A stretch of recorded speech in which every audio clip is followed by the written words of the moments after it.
All right, welcome back to Mountain Men Axes. And as you can see, we've had a name change, but that's part of life. So today is part one of the Collins Legitimus Adirondack axe build.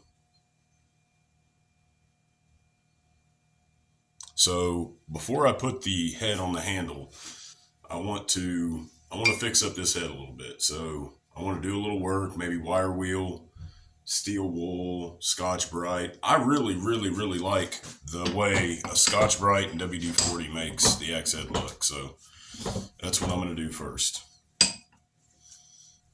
I'm going to put the eye just barely in the vise here. Maybe.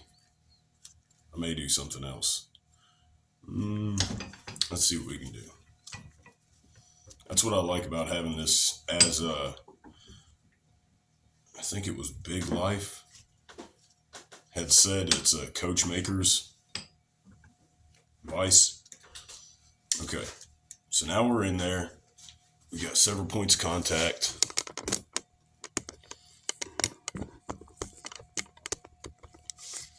We're gonna fold you down, let you watch all the fun. So first thing I like to do, spray it down with some WD-40.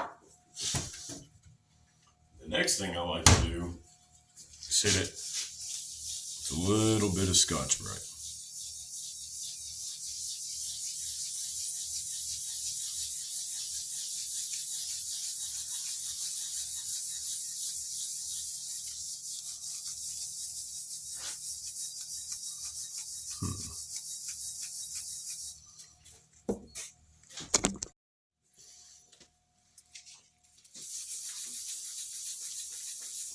That's better. Moved you off the workbench because it was shaking the camera. I didn't want to make anybody seasick. You really do got to put some elbow grease on it when you're doing this. So as you can see, that rust just come off. Somebody, by the way, has used this flat part of the Collins Legitimus double bit reversible pattern as a hammer. So I'll show you in a moment. This isn't going to be an easy hang. That's why we've not done this yet. There's going to be a two-part series. The inside of the eye is flat. It's no longer contoured like the axe eye. It's completely flat. So that's not going to be super fun, but we'll be able to do it. It's just, we're going to take our time, right? How you guys doing out there? I know right now life's not easy for a lot of people. I know it's not particularly easy for me. I just lost my mother, and me and her were pretty close. I used to take the axes. I moved her in with us when she got sick, and she was good for a little while, and then we had to put her on hospice once they found out she had cancer in her lung. And I would take the axes in there and show her and be like, whoa, look at this one. And she always wanted to feel the edge. She always wanted to feel how sharp it was. She'd say, let me feel how sharp it is. And I'd be like, I don't know. But you can't deny your dying mother to feel the sharpness of your axe. And I make them sharp, buddy. So, Ballistol, man, I'm telling you, Ballistol. If you rub this and put WD-40 back on it, it's going to spread that rust all over the place. If you use Ballistol, it has mineral oil in it, and it will clean it off. It will leave it here and not here.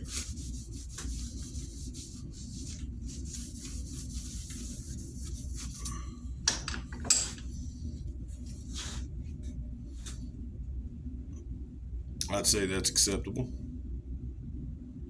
But let's look at the axe eye. So you can't see as good, but this side right here is flat. Yeah, there you go. And that's the bottom that it's not going to be fun, but we can do it. Oh, I found another mark on here. You guys will like this. let's clean it up and see what it says. Collins Legitimus was a type of axe that they made that was their top of the line axe. Legitimus was supposed to be their best axe you can get axe. So Collins had several different types of axes in Red Seal and all other types, but I don't know them all off the top of my head, but there was I know Red Seal was one of them, and because I'd just seen that on Sven's channel, but they had other ones as well. But the Legitimus pattern was the top of the line. So this meant this was the best materials. They spent the most amount of time. They hand finished it. I did some research, but man, look at those marks. You can really see where they just pounded into that. Those are just nasty marks. I think what I'm going to do, I'm going to try to tip this up and take a wire brush to it and see if that doesn't do anything. Hit it with the ballistol. All right, let's show you the mark first. So who can see that? Comment below if you can see what that is. But I mean, they just anybody out there that's seen, when I was in high school living in East Tennessee, Northeast Tennessee, we knew, there were some rural people in this area, but I moved to Florida, Palm Coast, Florida to be specific, in sophomore year. And they showed us a movie called The Dancing Outlaw, and it was kind of like to warn you of the dangers of drugs and alcohol abuse. And Jessica White is one of the funniest characters in the world. But they said I was sniffing that airplane glue, and then I'll take that jug of gas and hit that. You talk about a warped mind, buddy. I got one. Yeah, it was hilarious. I mean, it's sad. It's a tragedy. It's a tale of, like, what not to do. A cautionary tale. But heck, Johnny Knoxville went down there and exploited his whole family. Not to say that, I'm sure they didn't make money and do lots of drugs and, make lots of money off of it. But something I like about Choir Boy Outdoors is that Scab is very vocal about being an addict, and he says never stop quitting, never quit quitting, and I like that. I like that mantra. So I've seen firsthand the problems that addiction can cause and the troubles that it can bring. So, are y'all wondering, some Makita, variable speed. I keep it on one when I'm using the wire brush most of the time. You gotta be careful. If this thing grabs something, it will chuck it.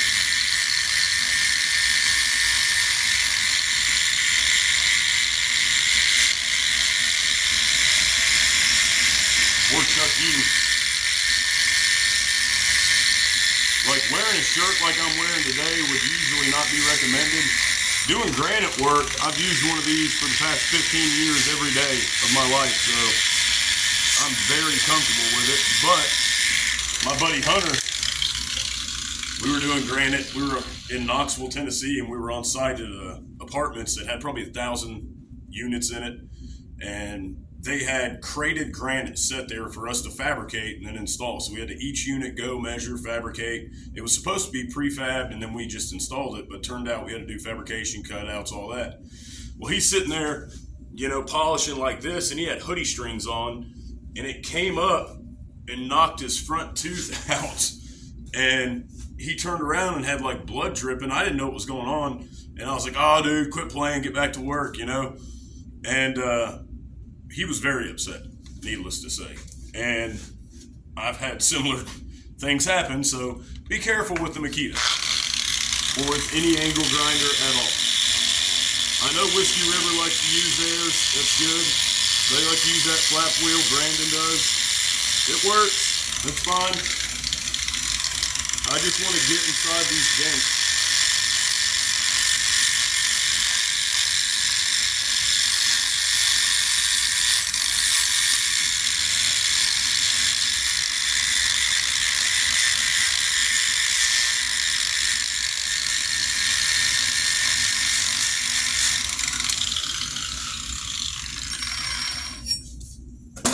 Now, redo the WD treatment.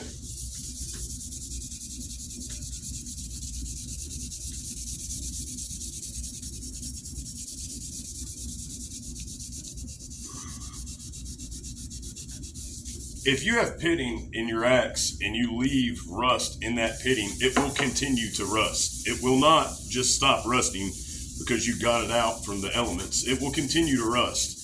You have to get the rust out of the pitting. I know that you're not supposed to mess with the patina, and you're not supposed, and I don't like changing the color of the axes. I don't like messing with it. This is honestly my preferred look. So this is a plum Dayton on an original handle. I hung this on the channel only to find it had a nail in it. I put a barrel wedge in there to kind of hide that, so it came out good.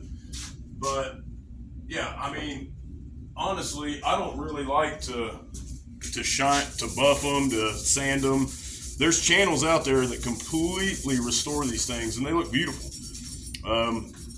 You know, I really commend them for that, but that's just not my style. I've said on my channel many times, hang the axe how you want to hang it, do it how you want to do it. It's not anybody else's axe, it's your axe, and if you want to sell it later on down the road, so be it. But it's your axe to do whatever you want with. So, all right, let's see what that wire wheel plus Scotch-Brite did for us.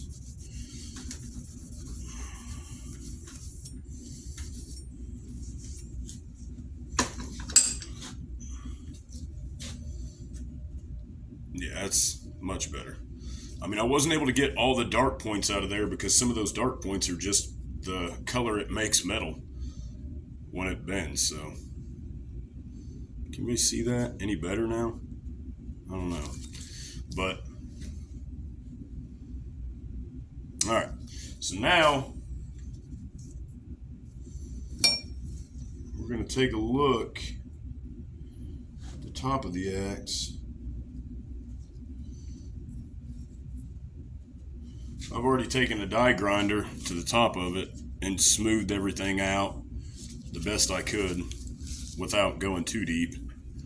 So used Scotch-Brite conditioning pads on that. So I might hit that with the wire wheel real quick.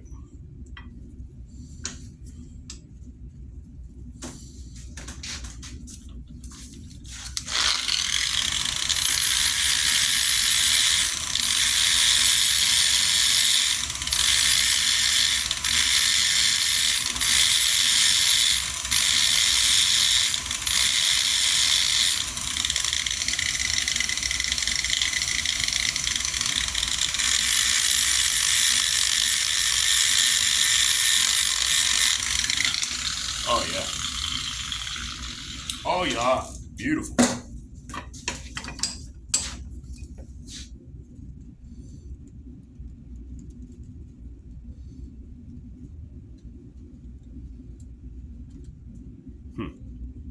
Well,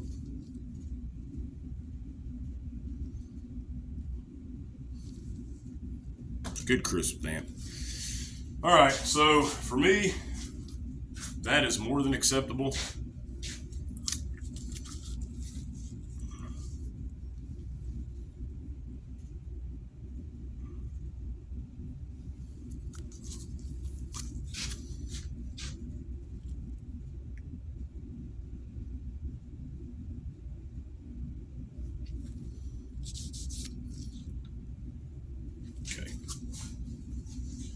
Next, we really need to turn our attention to the handle.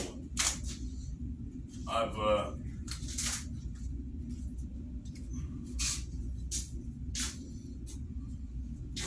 been putting it off for a little bit because it's a lot of material to remove. We've got to, let's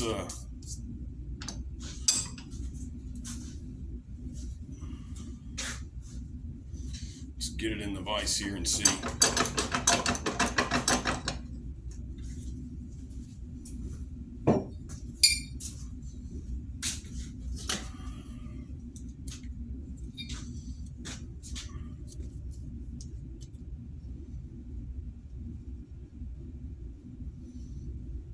All right, 2.77, so 2 3/4. All right. Now look at the material that needs to be removed off of. If I were just to put that on one side, that's how much it needs to be removed. Like all the way down. So we put that in the middle.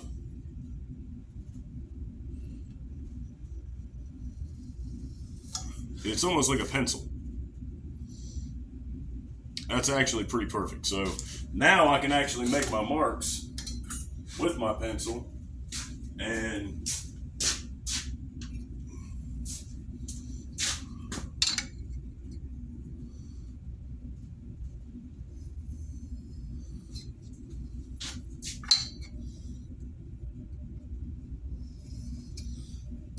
okay, now verify.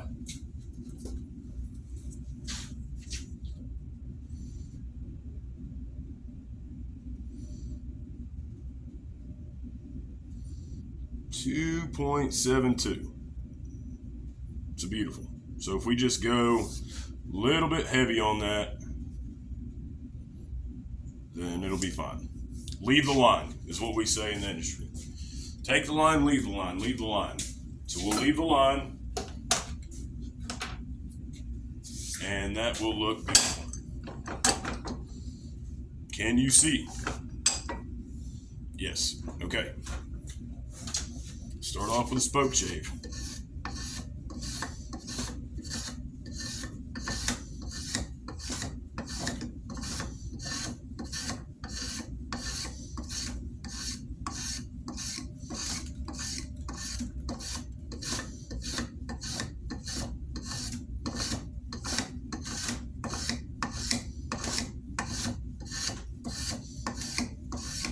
And what you want, I'm sure, if you're watching this video, you've seen other hafters. What you want is a tapered fit. You want it to get bigger as it goes on. You don't want, let's say, your smallest point here to be your smallest point here, and then just a wedge into compression. You're going to need a lot of compression. You're not going to be able to get enough compression at the bottom of that wedge. So you want to slowly taper. Okay, left the line, looking good. You guys can see the line on this one.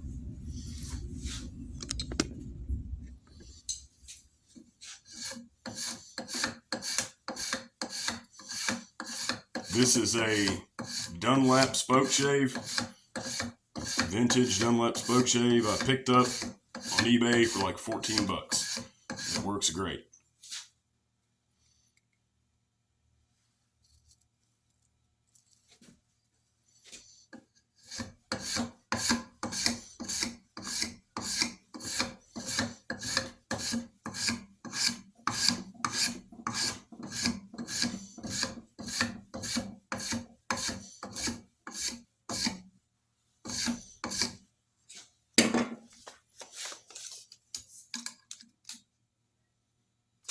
Beautiful. So that should give us our start. Yep. Now we just need to thin it out.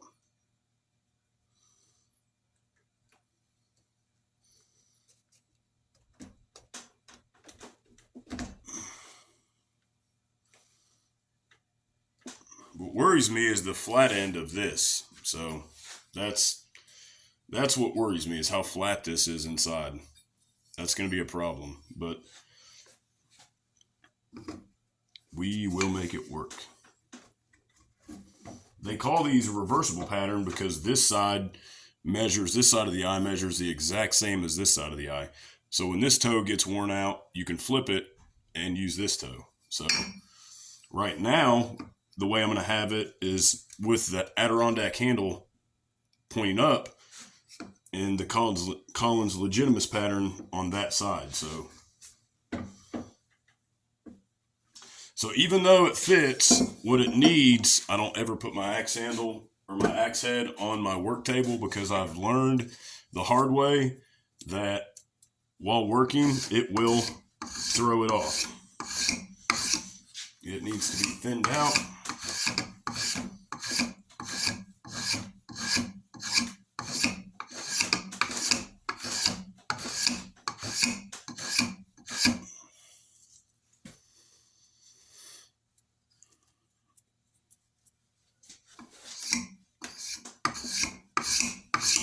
There is a learning curve. Now, I will say there is a learning curve when using a draw knife.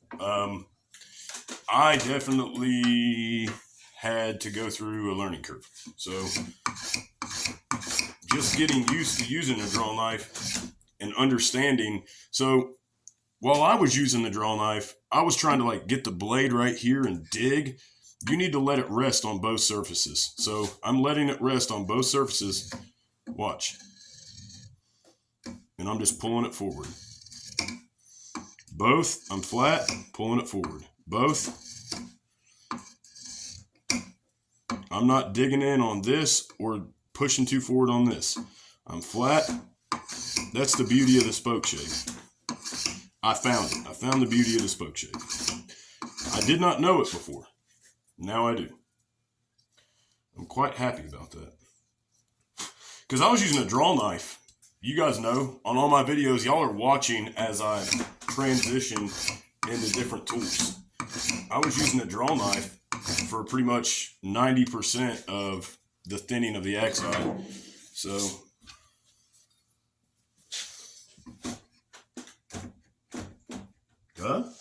maybe? Let me get on this side.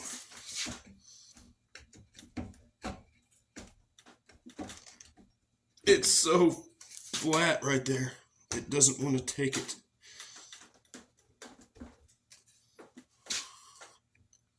This is going to be, like I said, this is going to be a funky one because you can see this goes, ooh.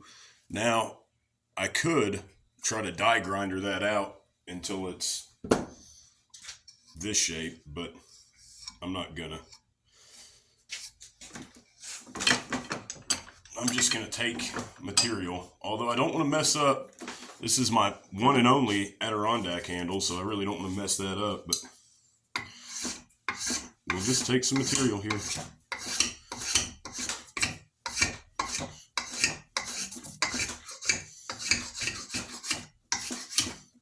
As you can see, I'm not going very far down because I just want to get it started.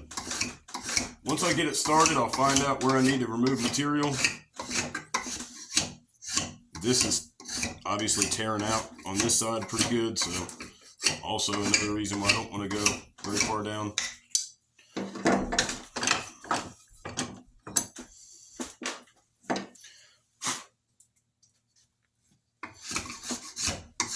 Beautiful.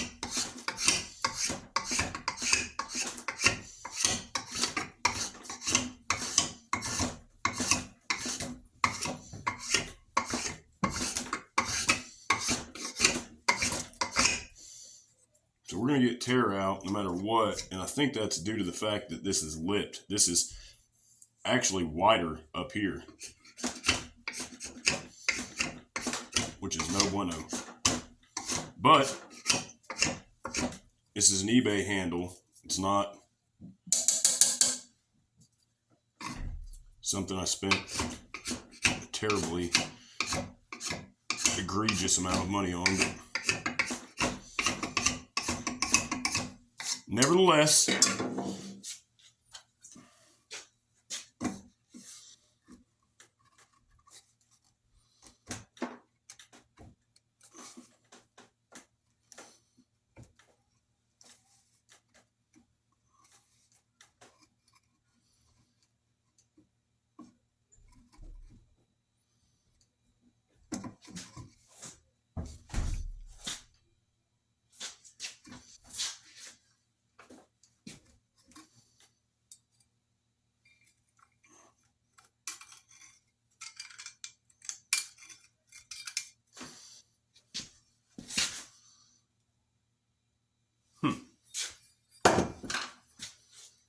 It appears there's a lot of material to be removed.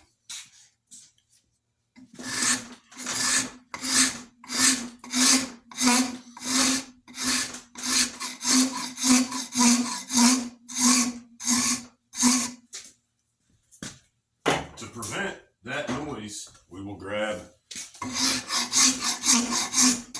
this rasp.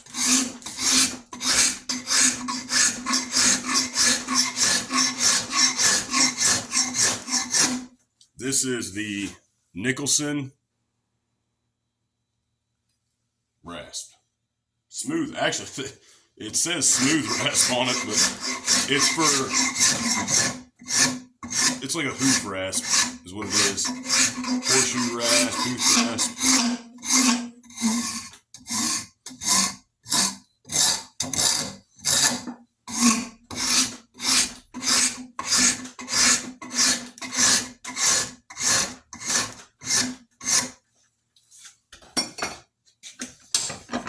It's a thick handle too.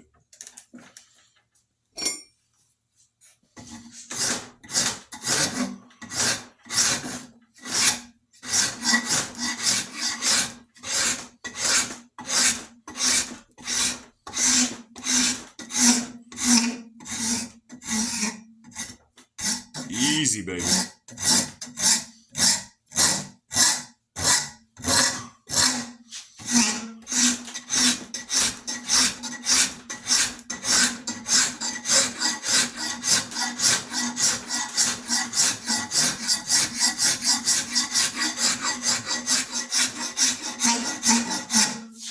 Right there. As I read the wood, I see that it runs out right there, so.